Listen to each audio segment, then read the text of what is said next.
Kids, man.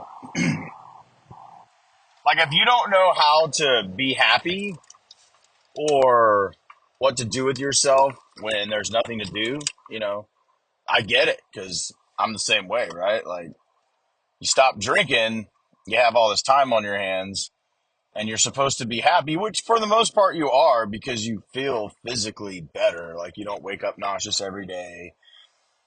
You're eating better, you're sleeping better. So, I mean, you feel physically better. Your life's getting better because you're not sneaking around, hiding and lying. You're not, having fights with your spouse as frequently. Um, Things are just better, right? But like happy, you know, how do you be happy? There's a difference because you can be not drinking, right? Which is just white knuckling it, laying low. You can be sober, which is different because it's a choice. Being sober is a choice. Not drinking is usually because of some outside influence or some screw up you had. But being sober is a choice, and so is being happy because you can be sober and unhappy. I was sober and unhappy for a great while. I didn't realize it. All these things are happening at once. Um, Trying to retire from the Navy. My wife got sick. She was in the hospital. I had the two kids. They were going to two separate schools. We don't have any family around, so we were living in a hotel because our roof had caved in our home because the water pipes busted and it leaked all over the ceiling. Plus, I was in the Honor Foundation, doing their stuff, still trying to retire from the Navy, doing my medical stuff for my VA claim. I was finishing up college, doing my bachelor's degree in organizational leadership. So, like, I had a ton of stuff going on. Now, I was sober through it all, and being sober is, what helped me ensure I was able to do all of those things. I'm past that chaos cloud now. I'm a year post retirement. I have a main job, a side gig.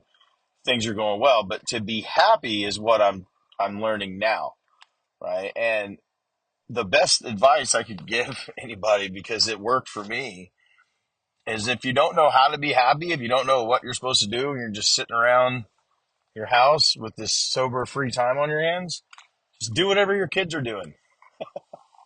It's the same. Like, I've had young guys who they had a big heart, like they wanted to be good rock star performers, but they just didn't know how. Like, and so I just would pair them up with somebody who was right. Like, I had this one guy work for me, Dimitri. The guy was just awesome. Like, everything he did was great. So then I had another guy who was like, couldn't figure it out, right? Like, he was all over the map. And so I just told him, hey, just, you know what, from now on, just stay with Dimitri. And whatever Dimitri does, just do that and help him with whatever he's doing. If he's cleaning guns, if he's organizing radios, like whatever Dimitri's doing, just do that, right? And I promise you, if you're doing whatever Dimitri's doing, you're doing great because everything the guy does is awesome. And it's kind of the same concept. I'll call this episode "Do Whatever Dimitri's Doing," right? Dimitri, love you, man. Like, hands down, one of the best guys that I ever had the pleasure of working with.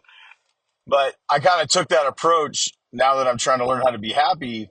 And it's funny because the kids will just teach you. Just do whatever they're doing. Like, kids, all they want is to be around you.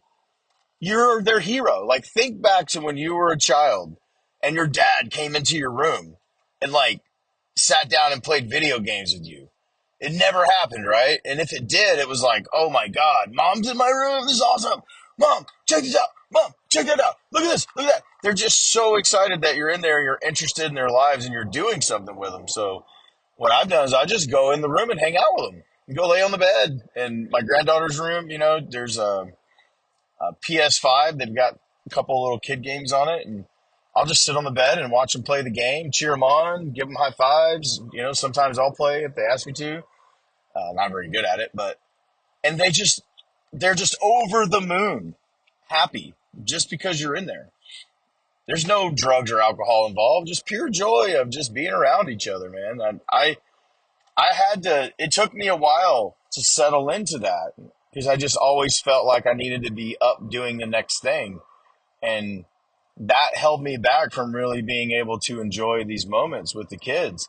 But now I have the ability to just let it go. Like, I can just leave my phone out on the kitchen counter on silent, and I can just go into DJ's room, which is more like a little play area, and or go into Coda's room and lay on the bed and just kick it with them, and it's fun.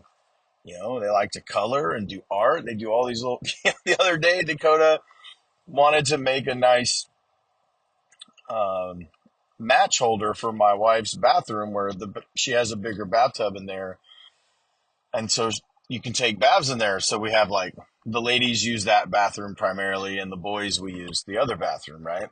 And we set it up like a little spa. It's got candles and soaps and bubble bath, and it's a nice thing. My wife and the kids can take really nice baths back there, right? So she wanted to make a little candle holder for the matches. And so we took a glass jar, like a mason jar. She dumped all the candles into the mason jar and then cut the sides off. You guys have probably all done this at some point. Cut the striking strip off the box with scissors, and she took double-sided sticky tape and stuck the striking match, around the mason jar.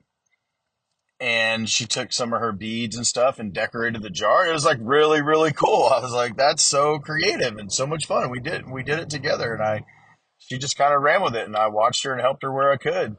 And then she took the match box, because it was one of the big boxes of matches, and she grabbed some stuffing from the floor that the dog had chewed out of a pillow or something, stuffed animal at some point. She made a little bed, and then she put her LOL doll in there. And it's like it was it was so creative, and to just sit there and watch her work through everything and come up with the ideas and refine them and create this awesome little thing was great. And before, like, she would have done those things on her own. She does those types of things on her own, and I maybe would have noticed and thought it was cool.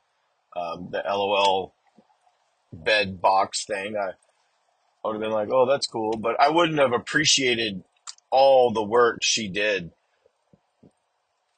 to create that, right? And that's what I mean by being happy, is just kind of just get lost in it, man. Let the kids show you the way. Like, they'll teach you how to be happy. Just dive in, do whatever they're doing, ask them questions, ask them about their day. There's going to be a point where they realize that you're genuinely interested, and once that happens, it's like a floodgate opens up, and you're their best friend all over again. Um, it's great, and then it gives you these times throughout the day where, if you're frustrated, you're working on your house, or you work remotely, or you have a hard job, long day at work, whatever, you can just kind of come home and just get lost with the kids for a little bit and forget all about that stuff, man. It's a lot of fun. And I hope all of you give it a try. If you don't have kids, borrow somebody's kids, go take your niece and nephew out, or take one of your buddies' kids that you like, out go kart racing or something, or mini golf.